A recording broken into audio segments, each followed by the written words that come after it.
Hey, if you're thinking about starting or buying a business, this is a must listen to episode because I commit to you to share 8 quick but extremely important takeaways that will help you not only succeed, but also save you a lot of time, money, and heartache.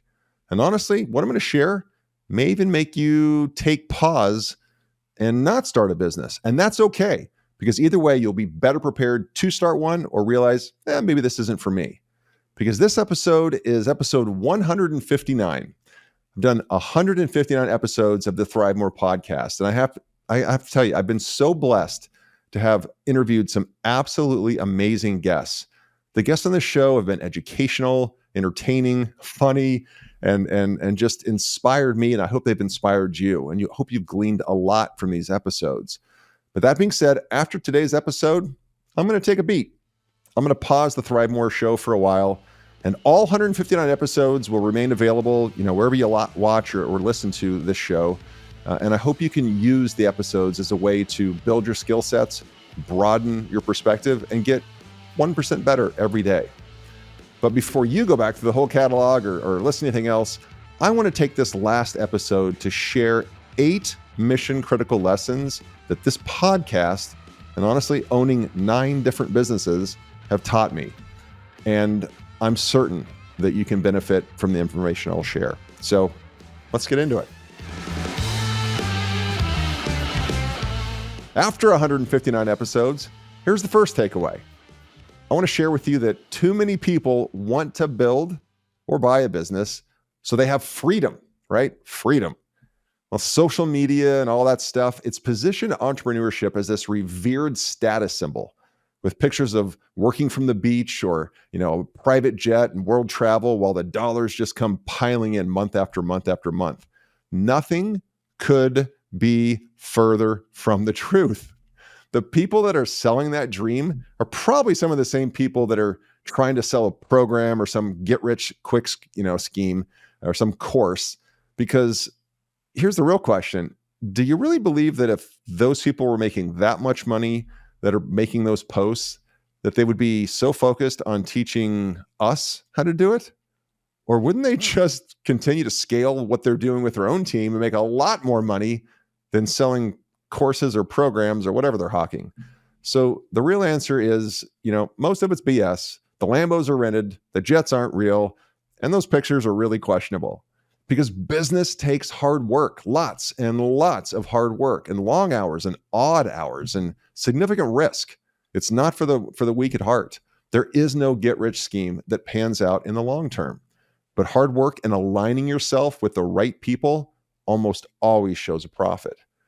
So the takeaway is entrepreneurship doesn't equal freedom. It equals options. The option to build on good days, the option to limit damage on bad days, and eventually have an asset that either provides an amazing living for you or you could sell for possibly life-changing money. And that gives you options. But any type of freedom only comes after you've built it and systematized everything and your entire team is A players. Then and only then do you have some freedom. But most days, it's just going to be a big pile of work staring you in the face. But if you expect that, you're willing to embrace that, the journey is much, much more digestible. So here's my number 2 key takeaway. If you are an entrepreneur, you're in sales, like full stop. If you're an entrepreneur, you're in sales.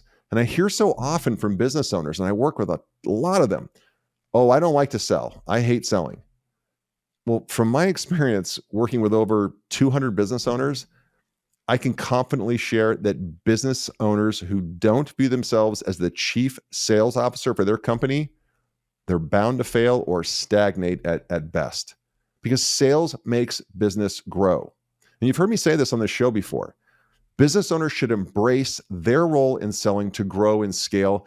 And sales has gotten such a bad rap because there are unscrupulous salespeople in the world, and we've all experienced them. But in entrepreneurship, sales equals help. If you really believe in what you're doing, your product or your service, and it can help people, then sales is just the way to get it in their hands. If you don't sell a client, you cannot help them with their problem that your product or service addresses. Sales makes the world go round. And if you don't gladly embrace this, business ownership is likely not for you. Even if you hire a great sales team, if you are too scared or too self-conscious to sell and commit to that, that culture from you seeps down into the business, and eventually performance standards start to slip. Everything starts from the top, everything, whether it be good or bad. So the most encouraging thing is that selling is a skill, meaning it can be learned by almost anyone. If you as a business owner have low selling skills competency, that's okay, because you can enroll in a local in-person course or take online courses and build that vital skill set. Your business will thrive when you do that. And when you invest in your skill set of sales, you can watch your business grow as your entire team realizes everyone in the building is in sales if they work for you. That doesn't mean everybody's role is a primary salesperson. That means everybody understands the value of selling and helping persuade a prospect to become a paying client, a paying customer, because your service or your product helps them. Sales equals help. All right. The number 3 takeaway. I told you I'm going to go fast and give these to you quick because I know these can help you. This is an epiphany I had, about a year ago. I've coached, again, hundreds of business owners and in my corporate career, thousands of employees over my corporate career. And what had perplexed me for so long was, how could I train an entire team or an owner or the owner and the team on how to succeed, and yet they wouldn't execute? And I'm talking about spelling out the exact plays, the messaging, the process, how to fulfill the service or the product, everything down to the last detail. Literally, I hand them a playbook that they just need to execute. And yet some choose not to, and their business wouldn't grow and the work wouldn't get done, nor the plan implemented. And in fact, many business owners I've found would make it a point to bring up all the reasons why a given approach would not work. Excuse after excuse of why this or that wouldn't work in their business or their market or whatever it is. Regardless of prior success of the same approach by many other similar business owners, some would just fight me the entire way. And then it hit me. Their identity is that of a struggling business owner. Remember, identity is how we view ourselves, and status is how we think others view us. And when your identity is that of a struggling owner, then your reticular activating system, the little part of your brain that starts to filter things out and look for reinforcement of your beliefs, well, your reticular activating system will find every reason and ample evidence to reinforce why it is so hard and why it will always be so hard. Whereas when your identity is that of a successful business owner, your brain will find all of the evidence, the opportunities to reinforce success with more success. It's a positive flywheel. And this goes way beyond manifestation. It is science. It's how our central nervous system and subconscious operates. So when people fight me on why a given approach, should be implemented, I now realize I'm not training them. I need to start working on changing their identity. And that is a very hard thing to do when someone doesn't want to change. In fact, you can't change them if they don't want to change. But we can only imagine that in every person's household, every conversation around the dinner table, for that person with an identity of a struggling business owner, every conversation at the dinner table is about how hard things are, and every thought is about struggle. And so when you lay out a plan that's a sure thing, or damn near close, you're asking that person to change, that owner to change their identity and everything they have programmed their brain to believe. So if you're stuck or struggling, I would challenge you to really examine who you believe yourself to be, who you believe you to be. Seriously, get under the hood and ask the questions like, are things easy for me? Do I often find solutions or seek help to find solutions? Do I adjust my approach until I get it right? If you answer these questions and questions similar to those, it can give you a picture of how you truly view yourself. And shifting identity is the most powerful change you can make in your entire life. It changes your entire life. If you change your identity from that of a person who struggles and always has conflict and is always in chaos to a person who finds the path, finds the way, will work it out, will find solutions, and ask the question how, not why or what, but how can we do this? And this is true for relationships, not only business, relationships and health and wealth and parenting and happiness and fulfillment. So just chew on that for a little bit, because it's some deep work, and it's a lot of work I've done over the past year to 2 years. And man, is it easy to recognize in people now. And you can tell people who have an identity of success and people who have an identity that's centered around struggle. And so, if you do, you'll find yourself asking questions like, how do I fix this and grow this, versus why is this so hard? It's a big shift in the questions that you'll be asking yourself. And I personally know that when I ask how instead of why, things start to happen for me. Think about that one. All right. Big takeaway number 4 here. The most successful businesses acquire a customer at a profit. I wish they would have taught me this in graduate school, getting my MBA, but they didn't. They didn't. Taught me a bunch of stuff I really never used. This is important. A successful business acquires a customer at a profit. So what does that mean? That means that these businesses that acquire a customer at a profit, they don't rely on lifetime value to recoup their acquisition cost, but instead they ensure that the first purchase gives them a 2 to 3 times return on their advertising or their sales costs, their acquisition costs, right? Meaning if you spend $200 to acquire a customer, you have to have an offer that customer is going to buy that generates $400 or $600 or $10,000 the first purchase. Because when that's in place, cash is no longer the limiting restriction in growing the business. Because usually cash is the limiting restriction in growing a business. But if you can acquire a customer at a profit, you can then spend till your heart's content, and you can spend whatever capital you have, because you'll make money on that investment in advertising and in customer acquisition.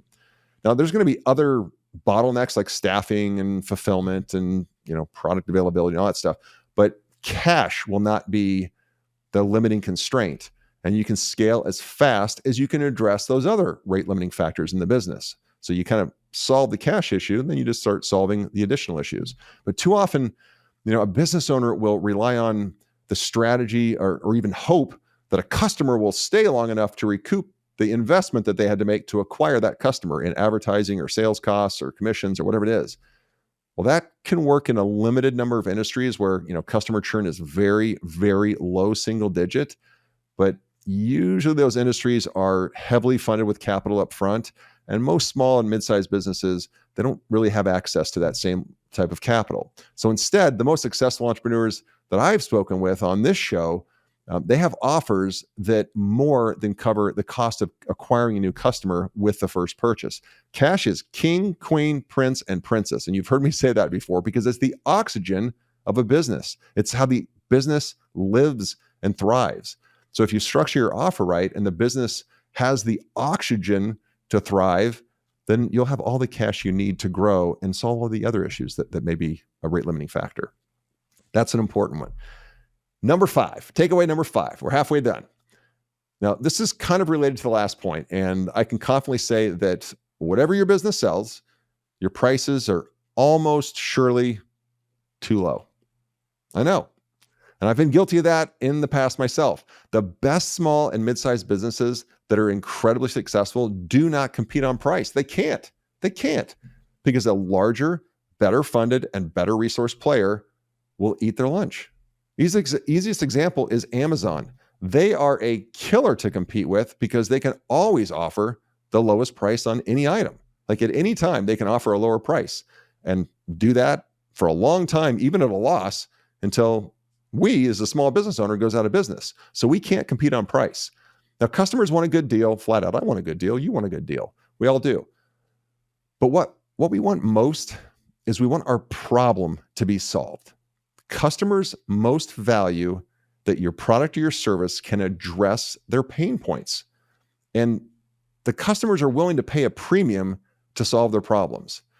Notice I said the customers you want. The customers you want are willing to pay a premium to solve their problems. Not all customers are good for your business. And bottom dwelling, only price shoppers, only price matters, those people, they're not healthy customers, or they're not healthy companies to do business with your business. They drain resources and they churn faster than any other customer segment, because when the next person offers something at a lower price, they go there. So let someone else have that. Let someone else service them and lose money on them. It is raising prices actually that will make you successful. And that scares a lot of business owners.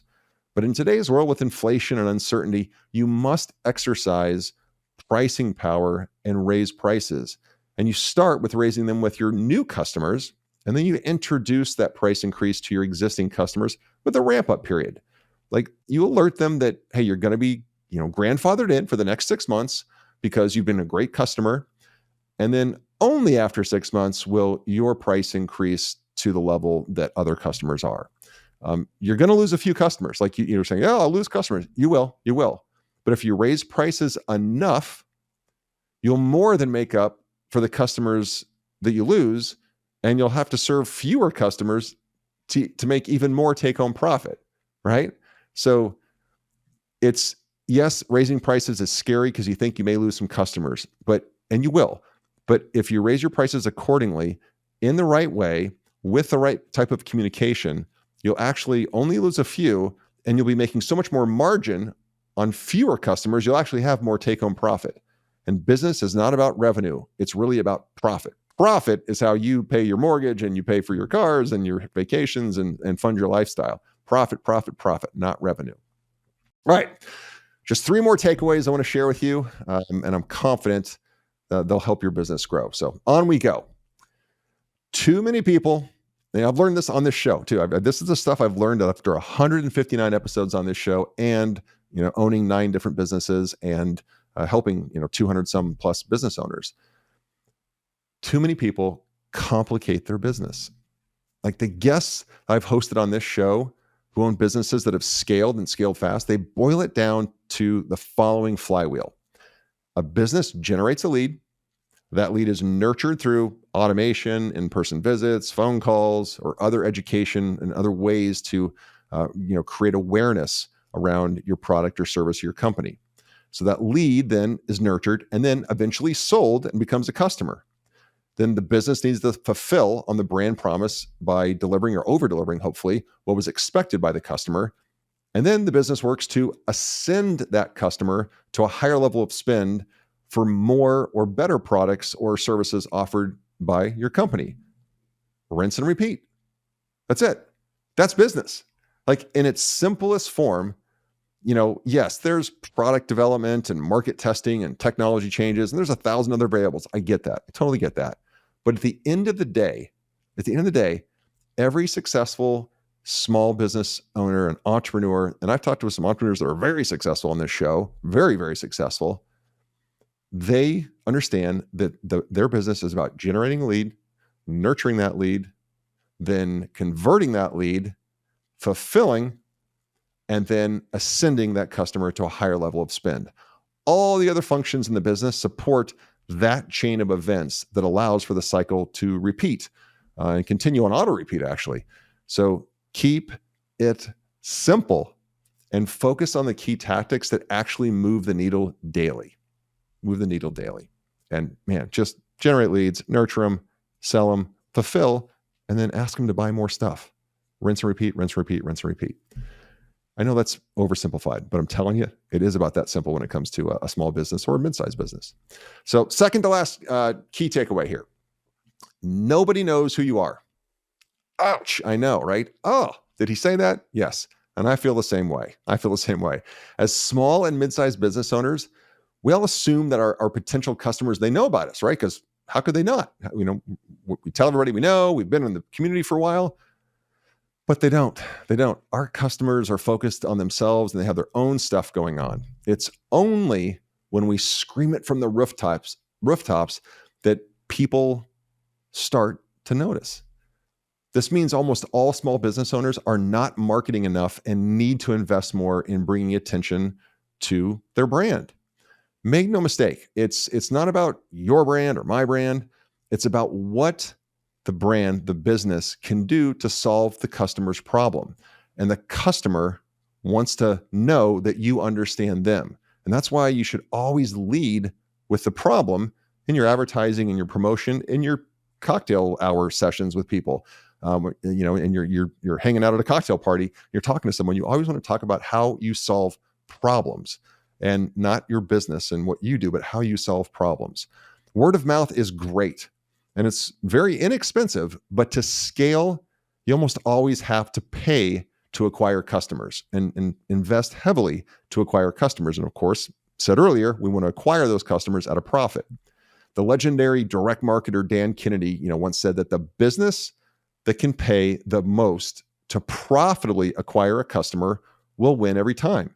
Because if you can pay the most to acquire in advertising and leads and commissions, whatever, to profitably acquire that customer, you'll beat the competition every single time because you will outspend them and out acquire customers and clients that way. But the key word is profitable, right? It's got to be profitable, which harkens back to that earlier takeaway that we discussed.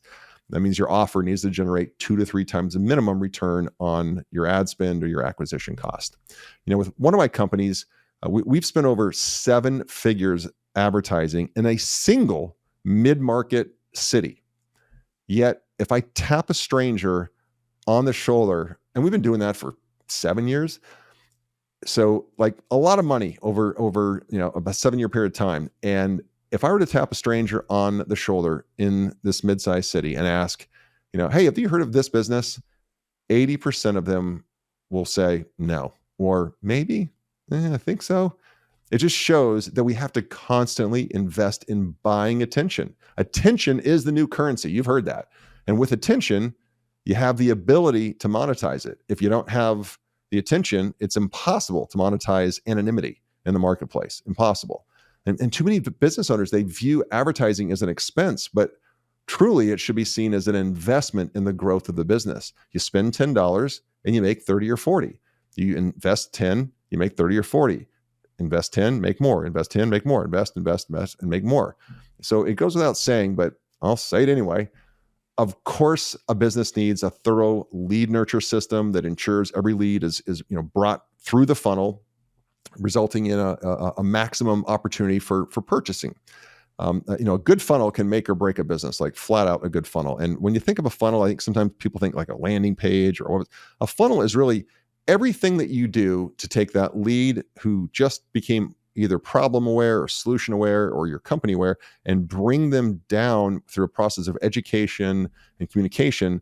And that's email and text and phone calls and in-person meetings and webinars and lumpy mail that you send them with gifts and stuff that relates to your company, so that they move through that funnel, because a good funnel will make or break a company. But without a river of leads to put through that funnel, then it doesn't matter how good the follow-up process is and the funnel is, because we don't have leads to feed it, right? So you have to spend more on advertising and promotion, and don't stop if scaling and growth is your goal. It is just understated that no matter how much we think the market knows about us, we're not Coca-Cola, we're not Amazon. We're a local, small, maybe we're not local, maybe we're nationwide, but we're a small or mid-sized business, which means we have to continue to invest in promoting our business and generating awareness in our business, and do all of the free organic stuff too. Of course, that goes without saying. So the last takeaway, here we are, we're bringing it home. The last takeaway, and this one may be the most important.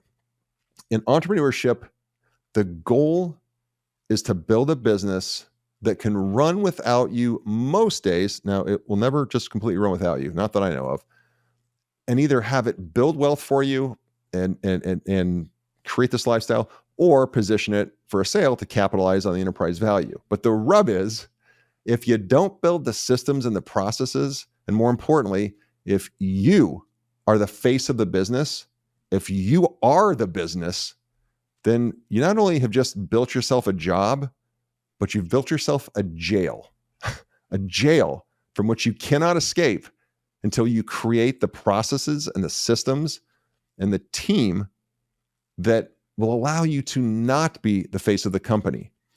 And until you do, you're forever trapped. And I can tell you, it is really flattering to be the CEO and the mouthpiece and the face of a company. It strokes your ego and it feels great. but it's not really a durable business in that aspect, because if you get hit by a bus, there's no more company. And those employees are going to be out of luck, and the customers will be out of luck because you were the company. But if you build the systems, the processes, the team that can work without you, and your job is to guide, direct, make the critical decisions, but not necessarily be the company, then you've now built a resilient business, and a business that has value. So, because if you don't, if you don't do that, then really it's going to limit your ability to even sell the business without being shackled to it for 5 years with an earnout and all kinds of other stipulations. Because any sane investor will demand that because you are mission critical to the business, you got to stay with the business for at least 5 more years or 10 more years or forever. And sometimes I get it, like, especially when you're starting a business, you need to be the face of the business because you're the one that has all the passion. As founders, we live, eat, and breathe our business. We can't stop talking about it. We love it. We are so deeply in love with what we do. But especially if we've had any kind of pedigree or prior success, because that will attract investment, right? And it makes sense early on. It makes sense. But the sooner it can be the brand out in front instead of you, well, the faster the enterprise value grows and the quicker the shackles come off of you. So build the company brand and make it its own persona early from the start. Like, I just cannot say that enough. I've seen too many people build businesses where they are the company, they are the brand. And if something were to happen to them, all of the enterprise value is gone. And you deserve more than that. If you put in all that hard work and take all that risk and put all that money into it and grind, you deserve to be able to sell that asset for, a nice enterprise value, or grab investment and take some money off the table, or whatever is your plan, or just have it pay you very handsomely. But we talked about freedom earlier in the podcast, but have the freedom to have some options. You'll never be completely free of a business while you own it, but to have some options. Well, there you have it. 8 takeaways that I hope you not only enjoyed, but you gleaned value from, and most importantly, you plan to use to grow and thrive. You actually put some of these great nuggets that I pulled out from 160 episodes of interviews, and again, owning 9 businesses and 25 years in corporate America before that, and having worked with and coached 200 business owners. So I just want to share with you, I am grateful for every single listener of this show. If you're hanging on and you're hearing this part right now, I just want to thank you. Hosting this show has been beyond rewarding. Please go back through the catalog of episodes and find interviews that can inspire you and embolden you and propel you to greater heights than you've ever gone before. That's the best gift that you could give the universe, I believe, is living up to your optimal potential. And you're capable of greatness. That I know beyond any doubt. So this isn't goodbye. It's just until next time. Remember, set your intentions for the day and strive to thrive. Thank you. Thank you for tuning in to the ThriveMore podcast. Don't forget to take a look at the show notes for any of the resources that we mentioned during the podcast. And if you haven't already, be sure to hit the subscribe button and turn on your notifications so you have access to the latest and the greatest. You can connect with me on any of the socials at Real Roger Martin. And be sure to check out our website, ThriveMoreBrands.com. There you'll find information on the brands we support and information on franchising. Thanks again for tuning in.